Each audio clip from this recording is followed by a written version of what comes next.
No, no. Yeah, we're just about to go live with the All You Need to Know About Piton show. Yeah, I know. I, I don't know what you need to know. They just bang them in the rock and away they go. Hey, can you send that guy up from wardrobe? I'm having a problem here. Yeah, I'm having a bad hair day. Uh-huh. Okay. Oh, hi. Yeah. Your Sorry, Highness it was wanted something? just a mistake. I'll call you. I'll let you know later. I don't really need your help right now. Thanks. Okay, man. No, it just makes me feel better when I see that guy. Like, no matter how bad my hair day is, that guy kills me. Anyhow.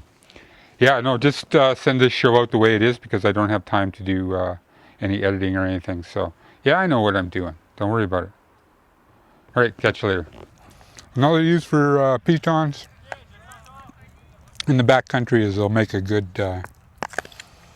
utility. It's like a simplified chopstick. It's a fat chopstick. You know, ever heard of fat skis? Fat chopstick. Joe McKay here. I'm going to talk to you today a little bit about pitons and placing them and the types of pitons that there are. Pitons have been around in the mountaineering game since about 1900, give or take a decade or two.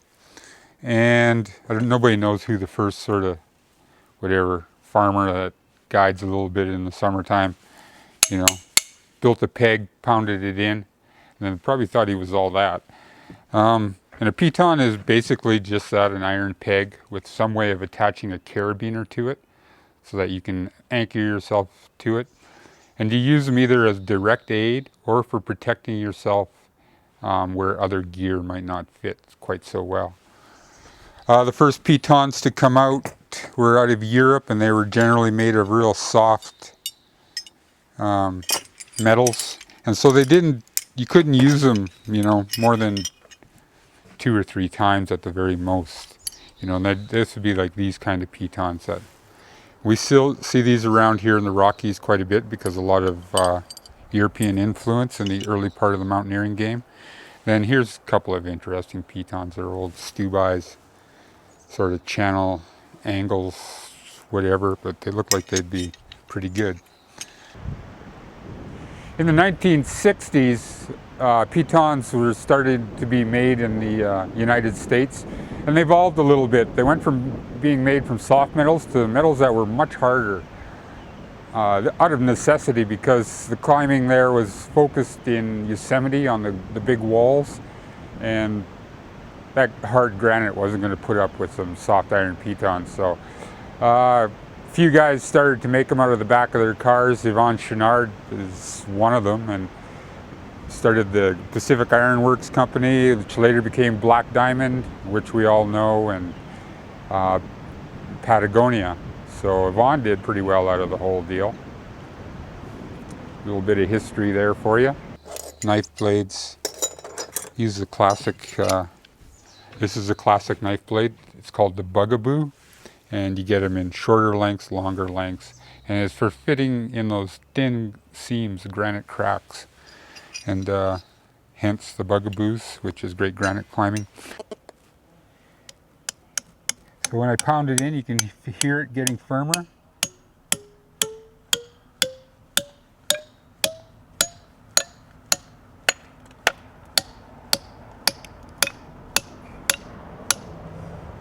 Now that's a pretty good piton.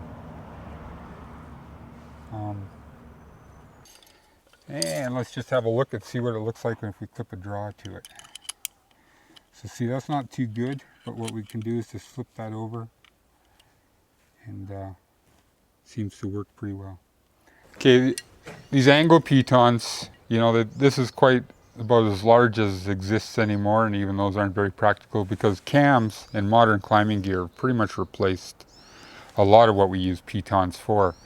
And so I suspect a lot of you don't place very many of these anymore. They're more for a mountaineering game, or some alpinists might take a few along to fix up on a rappel station and stuff like that. So I'm looking, where am I going to put this? I think right in here. I can probably get an angle. Normally I would try for a horizontal break, but this is just what I have, and that's just the way it's going to be when you get it. So I have to decide on a size, and I might even try fitting it in there. I'm going to go with this baby angle, sort of a 1/4 inch, and let's see what happens.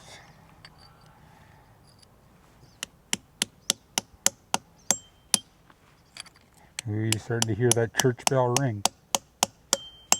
Hear that? When you hear that ring, you know it's well seated. And you know, that's a pretty reasonable piece of pro.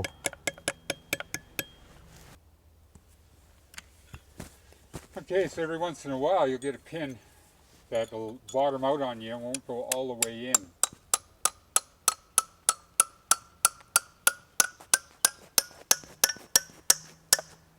Just like this one here, it doesn't really want to go any farther. It's just going to be peeling off the rock. So what we do is we take one of our sewn slings, which if you're on a long route you carry 10 runners, and 7 out of 10 runners should be extendable runners, because they're just so much more useful for other things on long routes.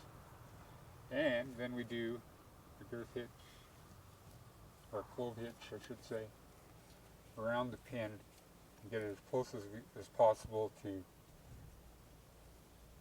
the cracks. Then there may be some specialty pitons out there, so you get something like this titanium blade, which is super light. You know, the strength to weight ratio is incredible.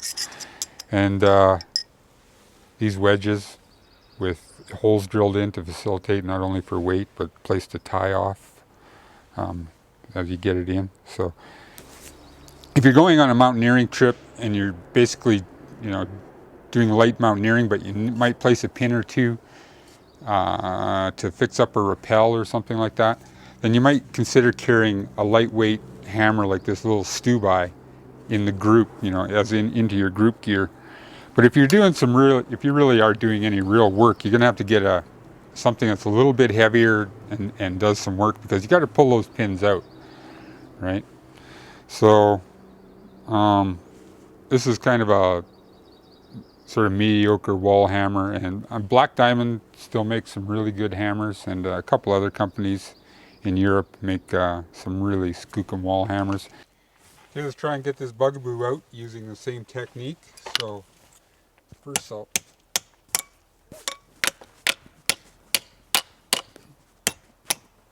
this is in there pretty good. It's right to the hilt. So in which case I might need a little more momentum. And what I'll do is I'll add a second to the chain. And then I can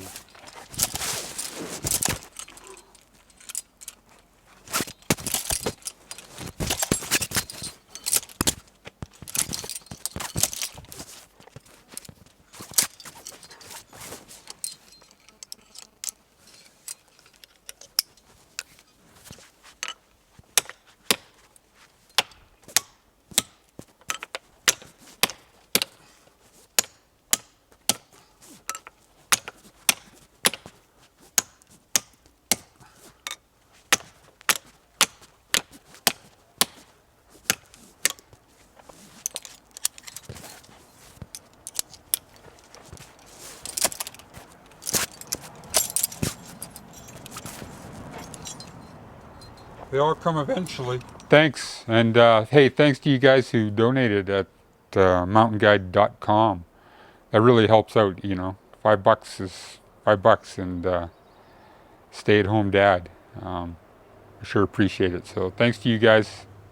And the next couple of videos I think are going to be on building natural anchors. So stick around, see what happens there.